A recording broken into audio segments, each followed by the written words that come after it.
Hi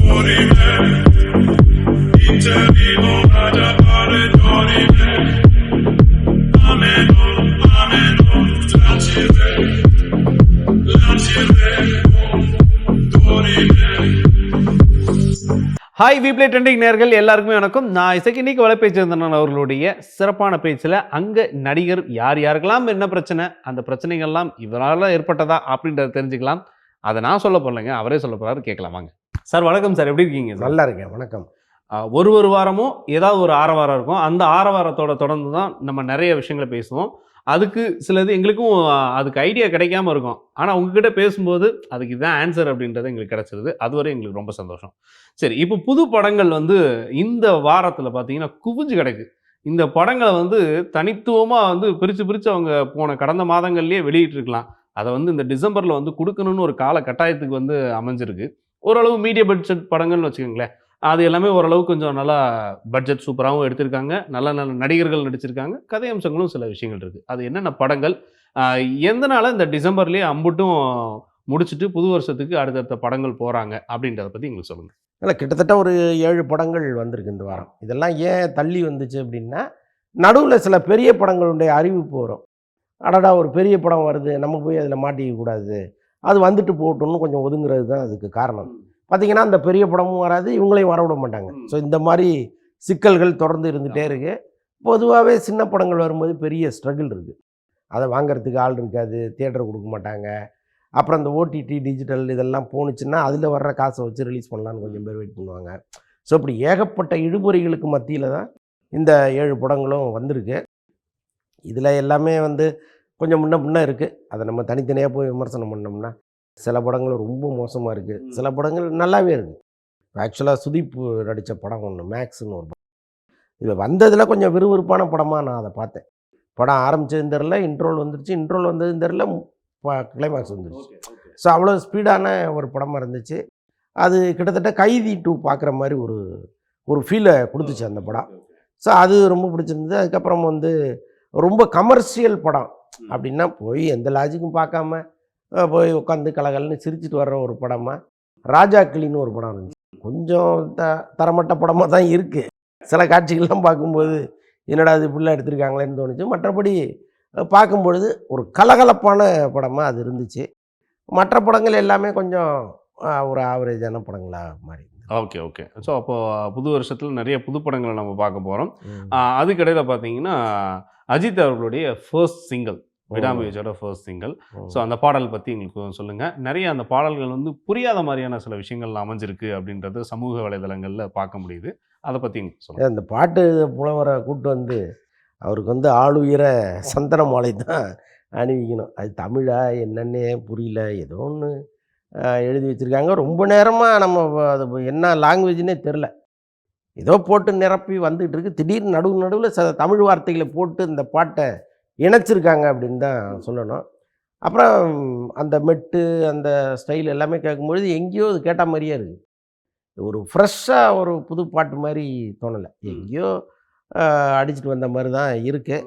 but Anirudh வழக்கமாக ஒரு style ஒன்று வச்சுருக்கிறார், ஒரு தரலோக்கலாக இறங்கி அடிப்பார். பட் இது என்னமோ அது கேட்கும்போது நமக்கு டக்குன்னு பிடிக்கல. அது பிடிக்கலையா புரியலையா சார்? இப்போ ரெண்டுமே தான் வச்சுக்கோங்களேன்.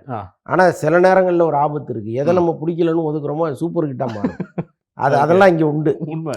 ஒருவேளை சூப்பர் ஹிட்டாக மாறுவதற்கான எல்லா தகுதிகளோடும் வந்த பாடலாக இது இருக்கும்னு நான் நினைக்கிறேன். இன்னொன்று, இப்போ ஃபஸ்ட் சிங்கிள்னு விடுறாங்க, அதில் நடுவில் ஒரு சின்ன அது ஒரு வீடியோ இணைப்பாக இருந்தால் நல்லாயிருக்கும். வெறும் ஒரு ஃபோட்டோ வச்சுட்டு ஒரு சாங்கை போடுறதுங்கிறத இல்லை, ஒரு பெருசாக ஈர்ப்பு ஒன்றும் இல்லை. ஓகே. நடுவில் ஒரு சின்ன சின்ன காட்சிகளோட அப்படியே ஒரு 10 செகண்டில் அது போச்சுன்னா கூட கொஞ்சம் நல்லா இருந்திருக்கும். ஸோ அதையும் பண்ணலை அவங்க. அது என்ன காரணம்னு நமக்கு தெரில. பட் ஓவராலாக பார்க்கும்போது நமக்கு ஒன்றும் பெருசாக அதில் ஒன்று. இப்போ கிட்டத்தட்ட பார்த்தீங்கன்னா அந்த பாடலே அடுத்தடுத்தது போகும்போது சில அந்த சம்மந்தப்பட்ட அந்த நிறுவனங்கள், அந்த ஆடியோ ரைட்ஸ், அவங்க என்ன பண்ணுறாங்கன்னா அந்த வரிகள்லாம் இடையில சேர்த்து, அதுக்கப்புறம் பார்த்தீங்கன்னா கதை இவங்களோடது, திரைக்கதை இவங்களோடது. ஸோ அது மாதிரி தனித்தனியாக ஒரு சில விஷயங்கள் லிரிக் வீடியோன்னு ஒன்று விடுறாங்க. இல்லைன்னா இந்த தமிழ் என்னன்னு யாருக்குமே புரியாது. அதில் கொஞ்சம் தெளிவாக எழுதுகிறாங்க, இந்த லிரிக் இதுதான் அப்படின்னு. ஸோ அதை வச்சு நம்ம ஓரளவுக்கு இது தமிழ் பாட்டு தான் புரிஞ்சிக்க முடியுது. இல்லைன்னா அந்த வாய்ப்பும் நமக்கு கிடையாது. ஏதோ தெலுங்கு பாட்டு போல இருக்குன்னு நம்ம கடந்து போகிறதுக்கும் ம். நிறைய வாய்ப்புகள் இருக்குது. ஒருவேளை அது வெளிநாடுகள்ல எடுத்ததுனால அந்த மொழிகளை இணைத்து தமிழ் மொழிக்கு தகுந்த மாதிரியான இசையமைப்பாளர் குடுத்திருப்பாருன்னு தோணுது சார், நீங்க சொல்றத பார்த்தா. இருக்கலாம். சலாமியோன்னு ஒரு பாட்டு ரொம்ப காலத்துக்கு முன்னாடி வந்துச்சு. அது ஏதோ ஒரு நாட்டுக்கு போவாங்க, ஒரு தீவுக்கு போவாங்க. அங்கே வந்து இந்த மாதிரி வார்த்தைகள்லாம் பயன்படுத்துவாங்க. ஸோ அப்படி ஏதோ ஒண்ணு போடுறாங்களான்னு நமக்கு தெரில. பட் பார்க்கும்பொழுது அந்த அந்த புலவர் மேலே நமக்கு ஒரு பெரிய இப்படி அலாதி ஒரு பிரியம். புலவர் இங்கே தமிழ்நாட்டில் பிறந்திருக்காரே அப்படிங்கிற மாதிரி சந்தோஷமாக தான் இருக்குது. Okay sir. சரி, இப்போ அஜித் அவர்களுடைய படங்கள பத்தி நம்ம இந்த புத்தாண்டுகள்ல வந்து நம்ம நெறைய இத பத்தி நம்ம பேசவும் போறோம். அதுக்கு முன்னாடி பார்த்தீங்கன்னா, சூர்யா அவர்களுடைய ரெட்ரோ அப்படின்ற படம். அது நல்ல கெட்டப்பு, அந்த ஃபர்ஸ்ட் லுக்லாம் பார்க்கும்போது அது வேற லெவல்ல இருக்கு. இந்த படத்த பத்தி நீங்க சொல்லுங்க. ரெட்ரோ வந்து அவருடைய சூர்யா ரசிகர்களை பெரிய அளவுக்கு பரவசப்பட வச்சிருக்கு. ஏன்னா இப்போ கங்குவா கொடுத்த அடியிலேருந்து அவங்களும் மீளலை, சூர்யாவும் மீளலை. ஸோ அப்படிப்பட்ட சூழலில் கொஞ்சம் ஒரு பழைய சூர்யாவை பார்த்த மாதிரி அவங்களுக்கு ஒரு ஃபீல் இருக்குது. ஒரு மாதிரி ரக்குடான ஒரு சூர்யா, கிட்டத்தட்ட ஒரு தளபதி ரஜினி மாதிரி ஒருத்தராக ஒரு வருவார் போல இருக்குது படத்தில். அவரை வந்து அவருக்கு ஒரு காதல் வருது. அந்த காதலை வந்து ஒரு அந்த பொண்ணுக்கிட்ட சொல்கிற மாதிரிலாம் காட்சிகள் அதில் வருது. அதான் ஒரு மாதிரி ஒரு வின்டேஜ் லவ். நீங்கள் பழைய காலத்து ஒரு 80s 70s அந்த காலத்து அவங்க அந்த ஹேர் ஸ்டைலு, அவங்க போட்டிருக்கிற அந்த காஸ்டியூமு, இதெல்லாமே பார்க்கும்பொழுது இந்த மாதிரி படங்கள் தமிழில் ஜெயிச்சிருக்கு. ரொம்ப நீங்கள் பழைய படங்களுக்கு போனீங்கன்னா Subramaniapuram. Yes sir, yes sir. So அதில் பார்த்தீங்கன்னா இந்த 80s 70s காலம் வரும். ம். அந்த பெல் பாட்டம், இந்த ஒரு காலர் பெரிய ஆமா, ஆமா. ஸோ கிட்டத்தட்ட அந்த மாதிரி இதில் வருது. ஓவராலாக சூர்யா ரசிகர்களுக்கு ரொம்ப பிடிச்சிருக்கு. நமக்கு என்ன விமர்சனம்னா, பல சேனலில் உட்காந்து பேசி ம். திட்டுலாம் நிறையா வாங்கியிருக்கேன் அவங்க ரசிகர்கள்ட்ட. ஓகே. இந்த சேனல் மட்டும் என்ன பாவம் பண்ணுச்சு, இதையும் நம்ம சொல்லிவிடுவோம். ஆக்சுவலாக அந்த லவ் அவர் சொல்லும் பொழுது முகத்தை கொஞ்சம் இனிமையாக வச்சுட்டு சொல்லலாம். ஓகே. ஏன் இப்படி முரட்டுத்தனமாக உட்காந்துக்கிட்டு ம். லவ்வையே ஏதோ சண்டைக்கு போகிற மாதிரி சொல்லிகிட்டு இருக்காரு அப்படிங்கிற மாதிரி தான் நம்முடைய கருத்து இருந்துச்சு. அதை சில பேர் ஒத்துக்கிறாங்க. ஆமாங்க, யாராக இருந்தாலும் பெண்களை பார்த்தா வழிகிற வழக்கம் வந்து பெரும்பாலானவர்களுக்கு இருக்குது. அப்போ காதல்னு போகும்பொழுது எவ்வளோ பெரிய முரடனாக இருந்தாலும் கொஞ்சம் முகத்தை சிரித்த மாதிரி வச்சுட்டு தான் சொல்லுவான். நீங்கள் சொல்கிறது கரெக்டு தான். ஆனால் ஏன் சூர்யா அப்படி இறுக்கமாக உட்காந்துட்டு லவ்வை சொல்கிறாருங்கிற மாதிரி நமக்கு ஆதரவாகவும் சில குரல்கள்லாம் இருக்குது. சந்தோஷமாக இருக்குது. பட் இது என்ன நினைக்கிறாங்கன்னா, ஒரு ஆக்ஷன் ஹீரோன்னா அவன் இப்படி தான் இருக்கணும், சாவு வீட்டுக்கு வந்தால் கூட அழக்கூடாது, அப்படியே உட்காந்துருக்கணும், அதுமாரி லவ் பண்ண போனாலும் அப்படியே உட்காந்துருக்கணும் அப்படிங்கிற மாதிரிலாம் நினைக்கிறாங்க போல இருக்கு. அப்படி தான் இருந்துச்சு அது. Okay, okay.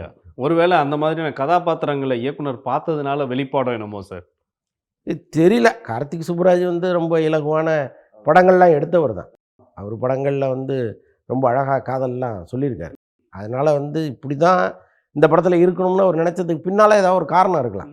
படம் பார்க்கும்போது தான் நமக்கு தெரியும். நிச்சயமா. பட் அப்படியே ஓவராலாக பார்க்கும்போது நமக்கு இப்படி தோணுது. ஒருவேளை படத்தில் கன்வின்சிங்காக ஏதாவது ஒரு விஷயம் வச்சிருக்கலாம். நிச்சயமா, நிச்சயமா, நிச்சயமா சார்.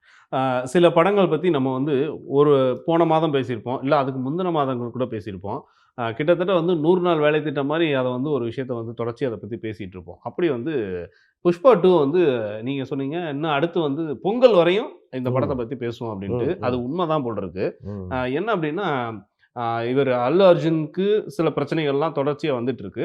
இதில் அங்கே உள்ள சினிமா சங்கமாக இருக்கட்டும், அந்த படக்குழுவாக இருக்கட்டும், இவங்கெல்லாம் இணைந்து போய் இடையில வந்து சில அரசியல் பிரமுகர்களை போய் பார்க்க வேண்டிய சூழலில், கட்டாய சூழலில் இருக்காங்க. ஆனால் அதுக்கு சில அனுமதி கிடைச்சதா கிடைக்கலையான்னு தெரியல. ஸோ அங்கே என்ன நடந்திருக்கும், என்ன மாதிரியான ஒரு சூழல் அங்கே நிலவுச்சு? இல்லை, ஆக்சுவலாக இந்த மாதிரி ஒரு முதல்வருக்கும் ஒரு நடிகருக்கும் இடையே பிரச்சனை வரும்பொழுது நடுவில் யாராவது ஒருத்தர் இருந்து அதை காம்ப்ரமைஸ் பண்ணுவாங்க. இது எல்லா இடத்துலையுமே நடக்கிறது தான். ஸோ அப்படி வந்து காம்ப்ரமைஸ் பண்ணுகிற இடத்துல ஒரு நடிகர் இருக்காருன்னா அவர் எல்லா கட்சிகளும் மதிக்கக்கூடிய இடத்துல இருக்கும். இப்போ இங்கே வந்து ரஜினி இருக்கார். இப்போ ரஜினி ஒரு முறை அஜித் வந்து கலைஞருக்கு எதிராக மேடையில் பேசும்பொழுது எல்லாருமே எந்திரிச்சு கைத்தட்டினாங்க. முதல்ல எந்திரிச்சு கைத்தட்டினவர் ரஜினி தான். ஏன்னா கலைஞர் பார்க்காத போராட்டங்கள் கிடையாது, அவர் பார்க்காத அவமானமும் கிடையாது, அவர் பார்க்காத வெற்றியும் கிடையாது. ஸோ அப்போ அவர் வந்து அதை எப்படி எடுத்துக்கிட்டாருன்னு தெரில. பட் கட்சிக்காரர்கள் அதை ரொம்ப கஷ்டமாக எடுத்துக்கிட்டு அஜித் மீது பயங்கரமாக ஃபயர் பண்ணிட்டு இருந்தாங்க. ஆனால் ரஜினி நடுவில் இருந்து அஜித்தை நேராக கூப்பிட்டு போய் கலைஞர் முன்னால் உட்கார வச்சு அவங்க 2 பேருக்குள்ள ஒரு நல்ல சமாதானத்தை ஏற்படுத்தினார். ஒருவேளை அன்னைக்கு ரஜினி மாதிரி ஒருத்தர் இல்லைன்னா அஜித் நிறைய துன்பங்களை அனுபவிச்சிருப்பார். ஆமாம், அன்னைக்கு வந்து ஆளுங்கட்சியாக வேற இருந்துச்சு திமுக. ஸோ அதனால் வந்து அப்படி ஒரு மனிதர், அது எல்லாரும் சொன்னால் கேட்கக்கூடிய இடத்துல இருக்கிற ஒரு பெரிய மனுஷன். ரஜினி அப்படி தானே இருக்காரு. நிச்சயமா அவர் நினைச்சாருன்னா எல்லா தலைவர்களையும் ஈஸியாக சந்திச்சு பேசிட முடியும், ம். ஒரு விஷயத்தை கொண்டு போய் சேர்த்துட முடியும். அப்படி ஒரு இடத்துல ரஜினி இருக்காரு. இது மற்ற நடிகர்களுக்கு இருக்கான்னா இல்லை. இப்போ கமல் வந்து ஒரு மிகப்பெரிய சாதனையாளராக இருந்தால் கூட அவருக்குன்னு சில அரசியல் கருத்துக்கள் பர்சனலாக உண்டு. அவர் டக்குன்னு போவாரா, இந்த பிரச்சனைகள்லாம் இருக்குது. பட் ரஜினியை பொறுத்தளவுக்கு ஸோ அவர் ரொம்ப அழகாக அதை ஹேண்டில் பண்ணார். அந்த மாதிரி ஒருவர் இன்றைக்கி ஆந்திராவிலையோ தெலுங்கானாவிலையோ இருந்திருந்தாங்கன்னா இந்த பிரச்சனையை ரொம்ப ஈஸியாக சால்வ் பண்ணியிருக்கலாம். அப்படி அங்கே சில விஷயங்கள் யோசிக்கும் போது பவன் கல்யாண் அவர்கள் கூட உதவி பண்ணலாமே இவருக்கு. இல்லை, பவன் கல்யாண் வந்து எதிர்க்கட்சியை சேர்ந்தவர் தானே. அப்படி பார்த்தா வந்து நடிகர் டு நடிகருக்கு அவர் பண்ணலாம். கட்சி சார்ந்து இல்லைங்க, கேட்க வேண்டிய இடத்துல முதல்வர் ரேவந்த் ரெட்டி இருக்காருல்ல, அவர் கேட்கணும்ல. இப்போ இவங்க சொல்கிறாங்க நம்ம கேட்போம்னு கேட்கணும்ல. ஸோ அந்த இடத்துல அவர் இருக்காருன்னா இல்லை. பவன் கல்யாணும் இல்லை, சிரஞ்சீவியும் இல்லை, எல்லாருமே கொஞ்சம் ஒரு நடிகர்கள்லாம் ஒன்று சேர்ந்துட்டாங்கங்கிறது இவருடைய ஆத்திரமாகவும் இருக்குது. Okay okay okay. அவர் என்ன அவருக்கு என்ன கிட்னியில் பிரச்சனையா, கை காலில் அடிபட்டுடுச்சா, கை கால் கோணிச்சா, எதுக்கு எல்லாரும் போய் அவரை பார்க்குறீங்கன்னு கேட்குறாருல ஒரு முதல்வர். அப்போ எல்லாரும் போய் பார்க்குறதே ஒரு கோபத்தை ஏற்படுத்தியிருக்குல்ல. அப்போ இதே குரூப் வந்து அவரை சந்திக்கணும்னு நேரம் கேட்கும்போது அவர் எப்படி கொடுப்பாரு? அது ஒன்று இருக்குது. பட் இந்த பிரச்சனையை அவ்வளோ சீக்கிரம் ஆற விடக்கூடாதுன்னு அவர் நினைக்கிறார் முதல்ல. ஆனால் வெளிப்படையாக சொல்கிறாரு, திரைத்துறைக்கு நமக்கு எந்தவித மோதல் போக்கும் கிடையாது, அவங்களுக்கு என்னவோ சலுகைகள் அதை நம்ம தொடர்ந்து செய்ய போகிறோம், அது வேற. ஆனால் அல்லு அர்ஜுன் விவகாரம் வேறன்ட்டார் அவர். ஸோ இப்படிப்பட்ட சூழலில் இதை இணக்கமாக கொண்டு போகிறதுக்கான முயற்சியை யார் முன்னெடுக்க போகிறாங்கன்னு நமக்கு தெரியல. ஆனால் நல்ல வேளையாக இப்போ அந்த குடும்பத்துக்கு, அதாவது பாதிக்கப்பட்ட குடும்பத்துக்கு வந்து ஒரு பெரும் தொகை ஏற்கனவே இப்போ அல்லு அர்ஜுன் அறிவித்தது என்னென்னா 25 லட்சம். பட்டு இந்த பிரச்சனை ஜாஸ்தியாக இப்போ அவங்களுக்கு வந்து நம்ம ஒரு பெரும் தொகையை கொடுத்தா தான் மக்கள் கோபத்திலேருந்து நம்ம வந்து வெளியில் வர முடியும்னு நினைக்கிறாங்க. இப்போ அல்லு அர்ஜுனுடைய அப்பா இருக்காரு, அவர் நேராக போய் அவங்கள பார்த்துருக்காரு, அந்த குடும்பத்தை பார்த்துருக்காரு. இப்போ அல்லு அர்ஜுன் சார்பாகவும் அந்த படக்குழு சார்பாகவும் கிட்டத்தட்ட 1 கோடி ரூபா அந்த குடும்பத்துக்கு கொடுக்குறதா ஒரு முடிவு எடுத்திருக்காங்க. நிஜமாவே இந்த பிரச்சனைகளுக்கு பிறகு அது ஒரு பாசிட்டிவான ஒரு விஷயமா மாறி இருக்கு. கண்டிப்பாக என்னதான் ஒருவருடைய உயிரை இழப்பதுங்கிறது இங்கே ஒரு பெரிய வருத்தத்துக்குரிய செய்தியாக இருந்தால் கூட இந்த நேரத்தில் ஏதோ ஒரு ஆறுதல் அவங்களுக்கு கிடைக்குதுங்கிறது தான் நம்ம புரிஞ்சுக்க வேண்டியதாக இருக்குது. மற்றபடி இந்த பிரச்சனை இயல்பாக தானாக ஆறுனா தான் உண்டு.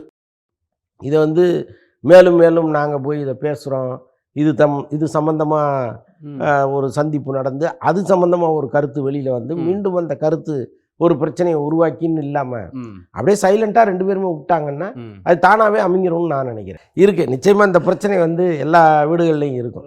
இப்போ எவ்வளோ நாளைக்கு தான் நான் மஞ்சள் கயிறு போட்டுக்கிட்டு இருக்கிறது?